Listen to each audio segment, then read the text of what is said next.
Welcome back to another video, guys. It is your boy Kesh, and we're going to get right into the meat and potatoes of this video. And it's pretty simple. It's going to be for my grinders out there. It's going to be for those who, those guys who, go out train, who are looking to be strong, go to the gym, right? And you're grinding, you're trying to make money, right? And a lot of us tend to be very ego-driven. I know I can speak for myself. When I first started my journey, right, it was really just money-driven. It was trying to prove everyone wrong, whoever doubted me. I was going to get my dream life one way or the other, and in the meantime, I was going to shit on everyone, whoever said that I couldn't make it, right? That was my angle. That was my thing. Right? It was a very ego-driven approach, and it did take me pretty far. I'm not gonna lie. Right? The first 3 or 4 years of my career, I made hundreds of thousands of dollars. I was able to completely change my identity from who I once was, and I dedicated myself completely to building a business alongside a tech company that I work for. Right? That I have immense respect for as well. Right? And the time that it gave me. Now, the issue is that's only going to get you so far. You're going to end up burning out because you're operating purely on masculine energy, right? You're operating on pure force. This is why burnout is such a big thing in this industry, right? In sales, it's a big issue in just the whole mindset of hustling and grinding. And what a lot of guys, a lot of people really aren't tapped into is the opposite energy, right? Particularly again for those guys out there who think that the only way to achieve anything is to just grind your face off and just continuously push and push and push. Eventually, that wall is going to stop you. And what it's going to do is it's going to give you an opportunity to reflect and reassess your life, right? And what I can tell you right now, there has never been this. I've never made the kind of strides that I've made, right? Up until the moment that I started using the feminine energy, the feminine principle within my own energy body, within my own energy field, right? And for me, that feminine principle was my inner child, right? It was the one that was imaginative, that was creative, that daydreamed, that saw a life outside of the norm, that didn't just see the typical, lifestyle that I was seeing so many of my peers, after high school living, so many of my family members living, right? It was a totally different life. I had a spirit to me that had been pushed down based on things that I had gone through, unresolved issues, unresolved traumas, and just adding on an entire workload to that, essentially stifling that feminine energy. What I can tell you is, especially if you're a guy out there and you think that the only way that you're going to get to where you want to go is by working endlessly, I can assure you that that more than likely isn't going to happen for the typical person. Some guys can absolutely pull it off. They end up suffering for it a little bit later. But if you're someone like me, the realization came in pretty early. I had to work with my spirit. I have to work with my soul, right? This is where you hear a lot about shadow work, going back into these events that created these thought patterns, these thought loops, which then created emotions.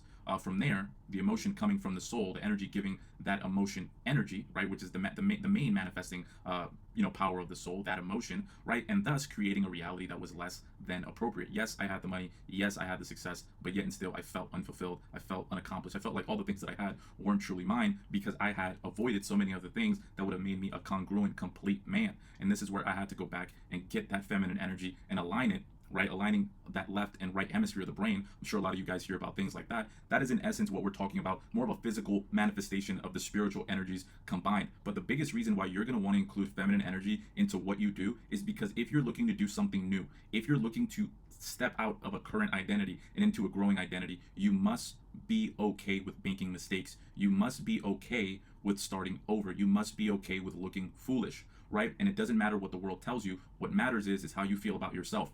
What you're going to do is next time you try something new, the ego is going to come in and tell you, why aren't you good enough? It's going to be your inner critic. That's that masculine principle. It's like going in without any lube, right? You're just going straight in. And this is what's happening when you're just raw dogging life, right?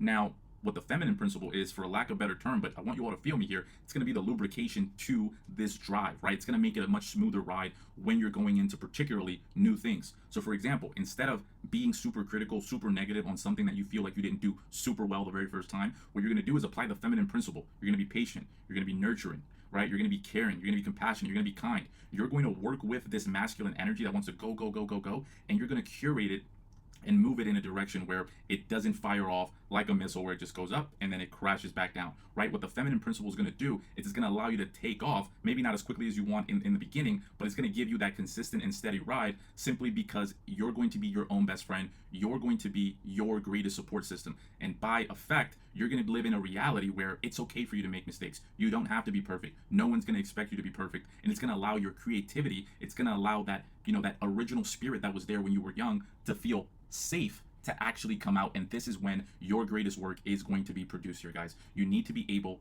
to bring these energies in together. They must work almost as a boyfriend and girlfriend would work all within the same vessel, right? If you go, if you go grind your face off, but then you go home and your wife's nagging about all the things that you didn't do, it's going to stifle you whether you know it or not. This is what happens when the ego takes over after you have begun a new endeavor, right? What it's doing, it's killing your confidence, and it's going to stifle your progression because you're going to be caught up in your head all day trying to be perfect when we know that that is impossible, especially if you don't have a knack for the thing that you're trying for the first time, right? So it's important to be patient with oneself. Now, imagine the same situation, the same scenario. You go home, you didn't have the best day at work, you're starting something new. Your wife's cooked you a nice meal, right? She's there to understand where you're coming from, to understand some of your struggles, right?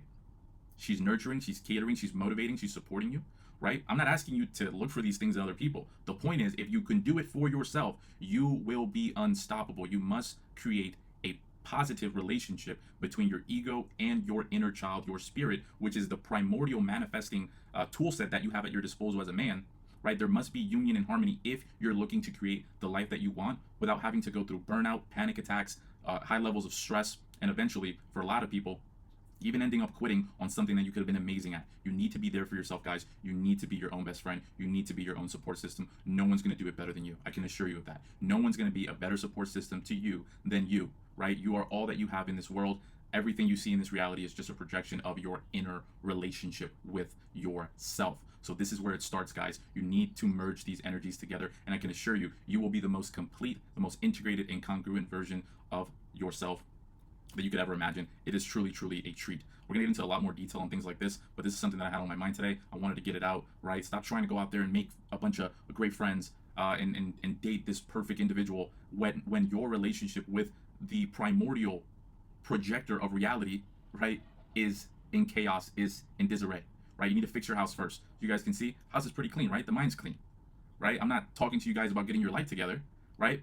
But everything around me is in disarray. I make sure that everything around me, for the most part, is in harmony. With that being said, ladies and gentlemen, thank you all for tuning in. It is your boy Kesh. As we say here in Thailand, sabai sabai, at ease, relaxed mind. Thank you all for joining me.